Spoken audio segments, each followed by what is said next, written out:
Step 1. Spot thing. Step 2. Rage at thing. Step 3. Swing recklessly at thing. Step 4. Consider your actions. You killed kobolds, bandits, and goblins in cold blood. Some were just RP moments that didn't need to become encounters. What? You wanted their loot? They had 5 silver coins on them. Some didn't even have loot.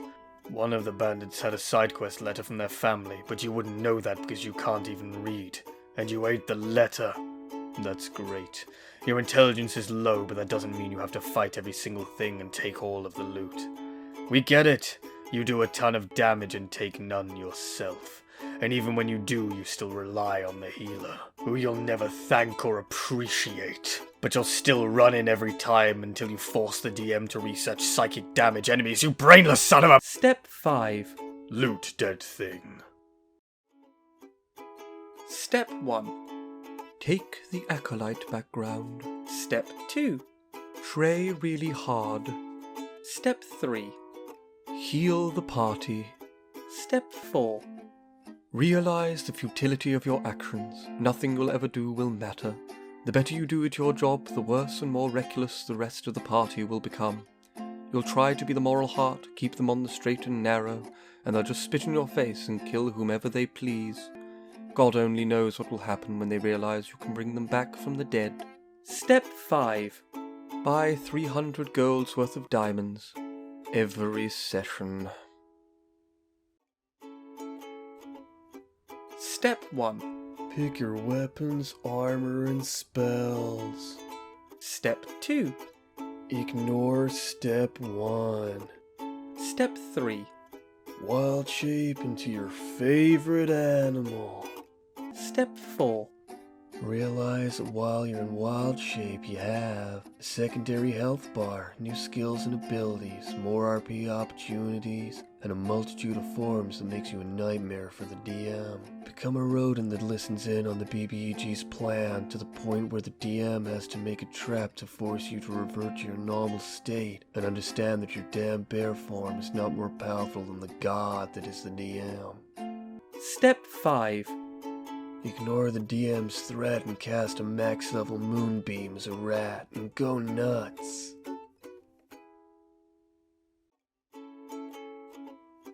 Step 1. Pick human. Step 2. Take the heaviest armor you can afford. Step 3. Look at the weird selection of creatures that you call a party. Step 4. Argue for hours that you're not boring for picking a human fighter. Listen up, if you think a human fighter is dull, it's because you're incapable of making an interesting character. It's not what they are, it's who they are that matters. Fighters are incredibly versatile, so many feats to make them truly unique. So don't listen to the haters, they don't know what they're talking about. Step 5. Stand around awkwardly during social encounters.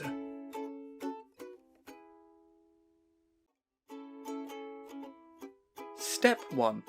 Casually flex your magical inheritance. Step 2. Show off how you can adapt your spells. Step 3. Charm everyone with your innate social skills. Step 4. Hide the fact that you only know a few spells and you can't read books to learn more. Despite your alpha energy, you're not that strong. You may be able to talk your way out of some situations, but it won't save you from the smack of a giant's club.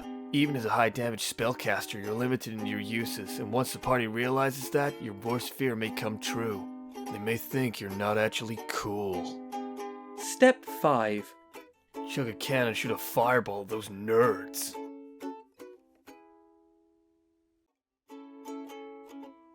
Step 1. Dedicate yourself to the holy light. Step 2.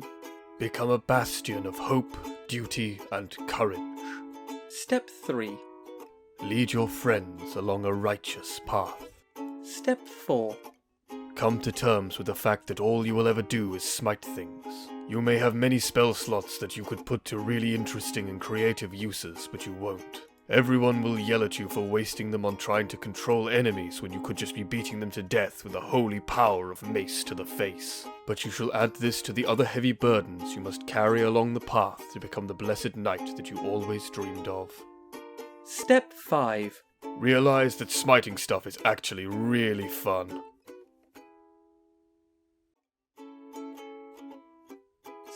1. Practice the art of discipline and inner peace. Step 2. Hone your defensive combat skills. Step 3. Combo break every threat that stands in your way. Step 4. Find that naturally you become the target of the DM's wrath, as you cannot be disarmed or disrobed. Have no abilities that can be counterspelled. You have high movement, a choice of martial lockdown abilities for most enemies.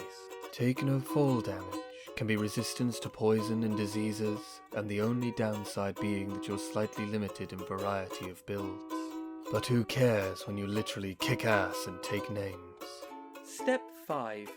Float like a butterfly, sting like a bee.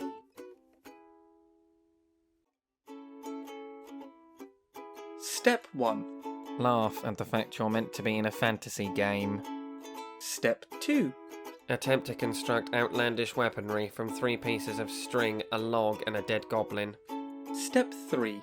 Argue about physics for 45 minutes with your DM. Step 4.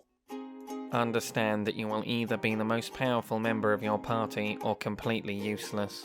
If you have a DM that's open to coming up with rules for whatever madcap creations you want to build, then you're going to have the most fun ever. But if they won't play along with your ridiculous ideas, then get ready to be frustrated. Pick your battles wisely, since if you push them too much, then something or someone will explode. Step 5. Put a bag of holding in a portable hole and send your foes to the astral plane. Step 1. Pick your variation of tiefling. Step 2. Dress all in black. Step 3. Become influenced by your new friend. Try some corrupted substances. Step 4. Infiltrate your way into the party with your scary looks and otherworldly abilities, using your charisma to deceive and lie to your fellow adventurers and NPCs alike. Convince everyone that you're totally there to be the hero of the story, and not on your own edgy side quest while your spooky BFF tells you to steal demonic artifacts, collect souls, or something else messed up. Make the DM compel the party to take on the cultist-looking devil man, despite probably fighting less evil-looking things over the course of the campaign. Step 5. Drown out your party's complaints with your eldritch blasts. Step 1. Spend years at magical school. Step 2. Experiment with the greatest arcane power imaginable. Step 3. Attempt to extinguish beard. Step 4. Spend ages trying to work out what to major in. Shall you control the minds of your foes, ensnaring their senses, or shield your friends from harm? So many possibilities. Who am I kidding? All you're going to do is throw fireballs and then investigate the bodies, since you're the only one with more than 3 functioning brain cells. Such amazing talents wasted by those Philistines you call friends. Step 5. Wait to be revived after a goblin looks at you funny.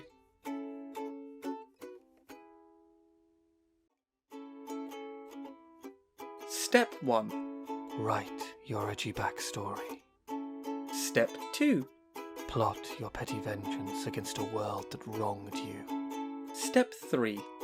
Find a dark corner of a tavern to brood in. Step 4. Wait for the party to talk to you. Remain aloof whilst giving them hints about your tragic past to draw the party in. Dazzle them with your skills in sneaking, stealing, and slipping into buildings which for some reason nobody else can do. Attempt to convince the party of heroes that you're an asset, despite the fact you'll strike first and ask questions later. Step 5. Realize the party has left without you.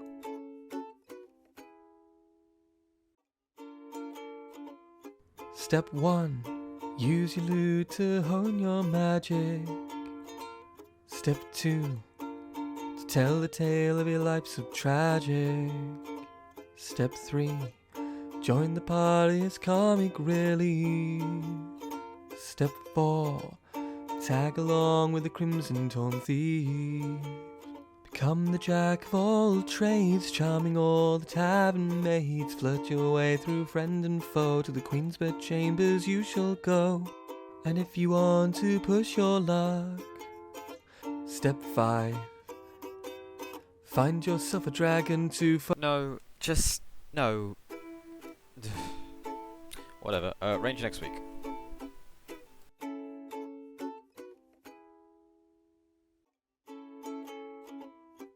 Step 1. Take the archery fighting style. Step 2. Pick an elf fight.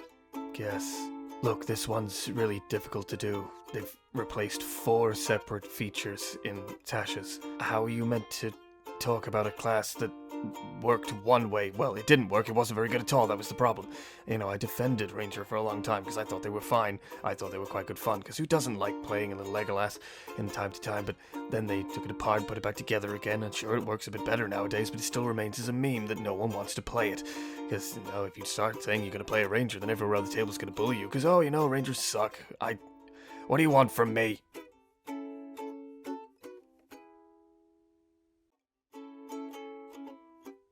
Step 1. Ask your DM really nicely if you can play a Blood Hunter.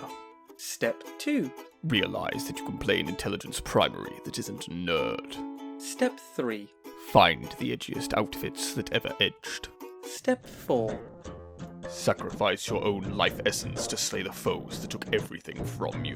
Each one of the hated foes that you rend shall lift a small amount of guilt from your tormented psyche. The howling void that was once your soul can only be repaired when you enact terrible vengeance against a cruel and unjust world that forced you to be this way. Maybe someday you will find solace, but until then, you shall stalk the plains as a silent guardian, a watchful protector, a dark knight. Step 5. Discover you are fighting the undead and that you are useless.